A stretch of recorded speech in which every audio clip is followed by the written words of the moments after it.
Hello అండి, మళ్ళీ వచ్చేసింది మీ చందమామ ఇంకొక చందమామ కథలోని బేతాళుని కథతో. ఈరోజు నేను మీకు చెప్పే ఆ బేతాళుని కథ పేరేంటంటే పిల్ల దయ్యం చదువు.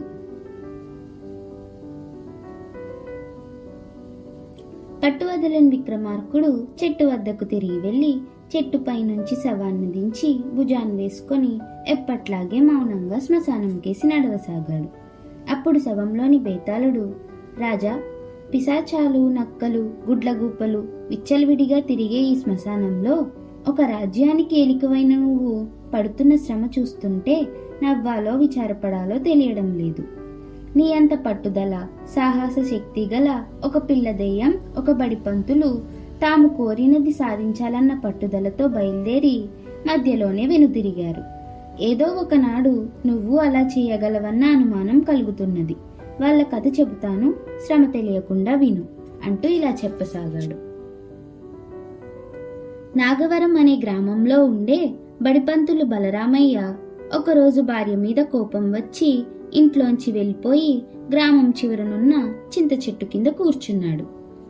అప్పుడు చింత చెట్టు మీద నుంచి ఒక పిల్ల దెయ్యం ఆయన ముందు దూకి, భయపడకండి పంతులు గారు, మీ దగ్గర చదువుకోవాలని వచ్చాను అన్నది. బలరామయ్య కంగారు పడి, ఎవరు నువ్వు, నీకు చదువెందుకు అని అడిగాడు.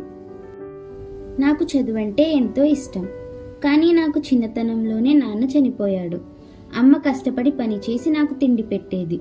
అమ్మ కష్టం చాలడం లేదని నేను పనిచేసి సంపాదించడం మొదలుపెట్టాను. నాకు చదువుకోవాలన్న కోరిక ఉండడం వల్ల సంపాదించిన డబ్బులో కొంత వేరే దాచేవాణ్ణి. ఉన్నట్టుండి అమ్మకు జబ్బు చేసింది.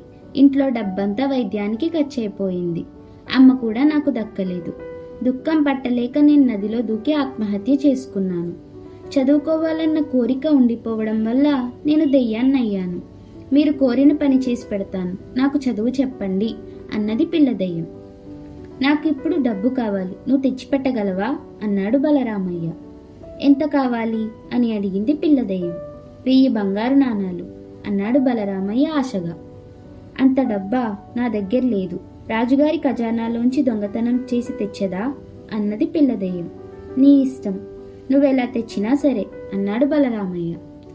సరే, డబ్బు తేగానే నాకు చదువు చెబుతారా అన్నది పిల్ల దెయ్యం.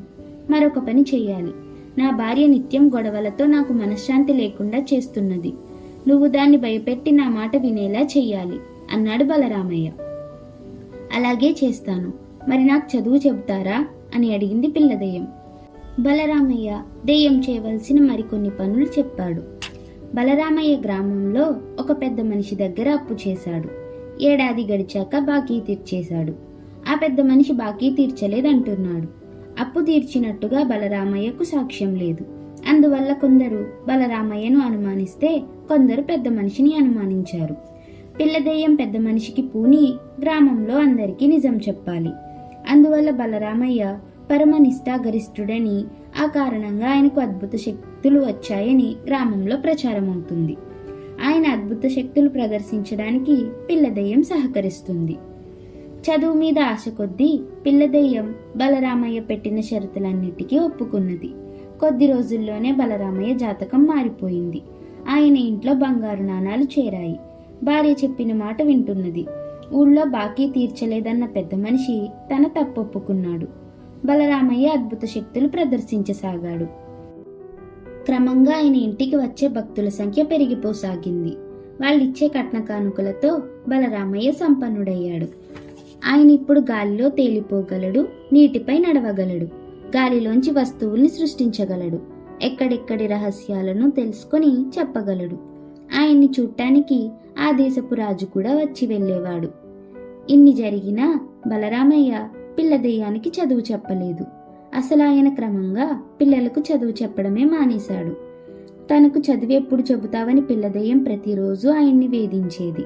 ఆయన దానితో, నీ కారణంగా నేనిప్పుడు తీరుబడలేని మనిషినయ్యాను, అందువల్లనే ఉన్న శిష్యుల్ని కూడా వదులుకున్నాను, ఇక నీకెలా చదువు చెప్పేది అనేవాడు. నేను మీరు కోరినవన్నీ చేశాను, నాకు చదువు చెప్పకపోతే మీరు నన్ను మోసగించినట్టే కదా అన్నది పిల్ల దెయ్యం. అందుకు బలరామయ్య, నీకు చదువెందుకు, నా కారణంగా నీకు పూజలు జరుగుతున్నాయి, నాకు లభించే గౌరవం అంతా కూడా నీదే. చదువుకున్న నాకు చదివేమీ గౌరవాన్ని ఇవ్వలేకపోయింది. చదువు లేని నీ కారణంగానే నాకు గౌరవం లభించింది. చదువు అద్భుత శక్తులనివ్వదు, కానీ చదువుకున్న వాళ్ళు కూడా అద్భుత శక్తులున్న వారినే అనాలోచితంగా గౌరవిస్తారు.